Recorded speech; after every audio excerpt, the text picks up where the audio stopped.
Well, Manchester United will finish the year on a high, Janusz, after just the 1-0 win over Wolves, but it's at the Molineux, and we know that that is never an easy fixture pretty much for everyone, especially Manchester United. But it was one name that everyone was talking about before kickoff because of his absence in the starting 11, and that's Marcus Rashford. And it's one name we're all talking about now because he's the one that scored the goal. Marcus Rashford once again. We've seen Ten Hag, drop players for disciplinary reasons. We saw how he dealt with the Ronaldo issue. Now again with Marcus, was this just him once again perfectly handling a situation like this?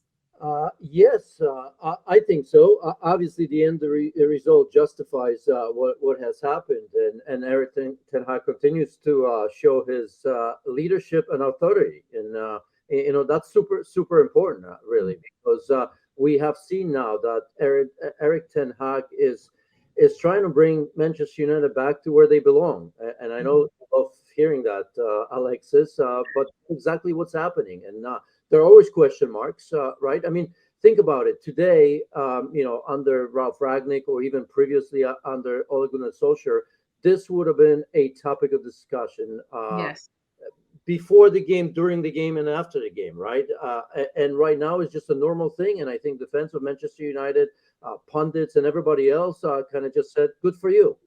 Because he's been justified in handling of the Cristiano Ronaldo situation. He's been justified in handling the situation with Harry Maguire. He's been justified in handling Lisandro Martinez, by the way, right? Because Ten Hag hasn't been necessarily happy with him in terms of when he came back.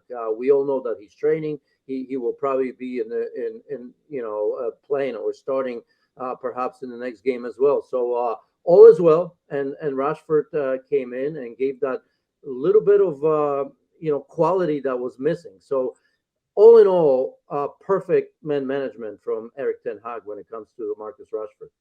And then still sticking with Marcus Rashford, as we said, maybe if this was Rashford last season, he probably wouldn't have bounced back, so to speak, with that kind of response. He did speak how he was low in confidence, but now just to see what he did, he could have had the two goals, but of course one was ruled out because of the handball. But still, this is a player filled with confidence, Janusz, and how many goals could we probably be looking at if he continues like this? Well, he's got what 11 goals in the season, six in the Premier League right now, and Alexis, both you and I were in Qatar, and we saw in to some degree limited action. I want to say, I mean, scoring three goals for England as well, so plenty of confidence, as you said. That second goal was rightly ruled out for a handball, but confidence is a wonderful thing because I think we all knew that Marcus Rashford has got the quality, right? Everybody was talking about the development. When is he going to come good? And he's still developing. I don't think we were buying into it. We knew that he needed to do it now, and he is doing it. And the right manager is a funny thing, right? Because this is not just about Marcus Rashford.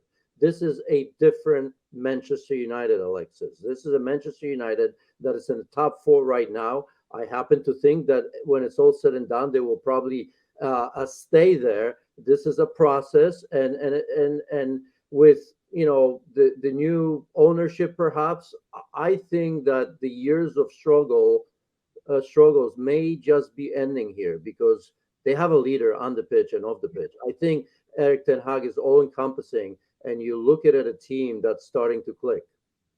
Yeah, well, interesting you say that because again, when we're talking about Ten Hag and his decisions and how he's shaping up this team now, one thing that we've noticed again, everyone keeps wondering when's Harry Maguire going to come back into the forefront. And again today, he wasn't. Yes, he came on as a sub, but Janusz, you go from being a leader on this team to now people questioning if he has a future at Man United. What do you think?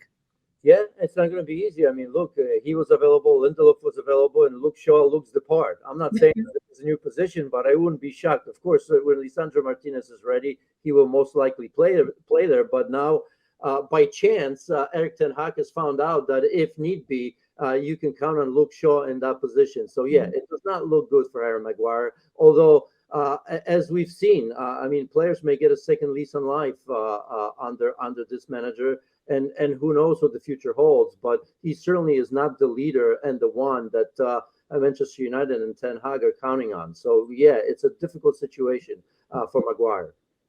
All right. Well, finally, as we say, Manchester United ending the year on a high. They are now in Champions League positions as it stands. They leap over Tottenham for this one. There's still plenty of football to be played. They've got FA Cup action coming up next week. But Janusz, for this half of the year, from what you've seen of Manchester United, am I right in saying that you feel like finally they are going in the right direction?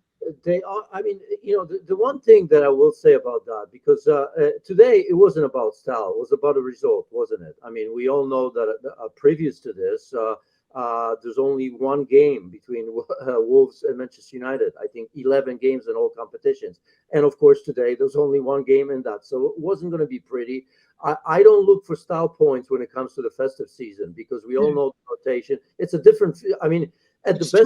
trying to survive. But after the World Cup, when you have to kind of find your rhythm once again, and I'll say this about any team, you and I are going to be talking today quite a bit about different games. Today you're looking for results, because it's just different coming from a World Cup. You're missing players through injuries, and players that have been in the World Cup and are getting rested. But I look at this Manchester United for a while, just before the World Cup as well. They finally look like a team, and that's down to the leadership of the manager.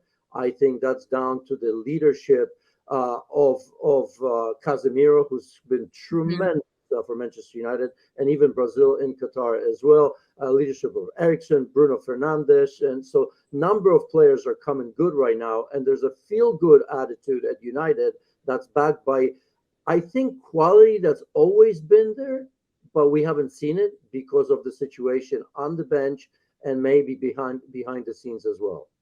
And then sparing a thought for Wolves, they lost this one, but it was an entertaining game overall. They are also under a bit of a rebuild too with Lopetegui, a manager that I think a lot of us do respect so much. We've seen him closely at Sevilla and La Liga. They've brought over the likes of Mateus Cunha, who I rate highly. He was rated highly at Atletico de Madrid. Brazil, of course, he's rated highly too, but they just have so many strikers.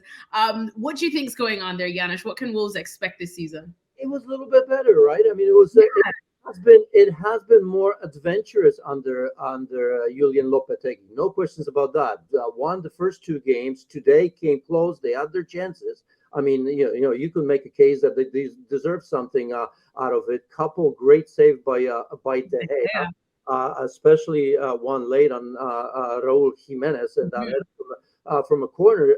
But they're committing more players forward. I mean, I mean, a month ago, I was looking at Wolves and I'm thinking they're legitimately fighting relegation. And although they still are, I think it does look a little bit better, because this is a team that's always been, or recently has been, struggling in terms of scoring goals and winning games.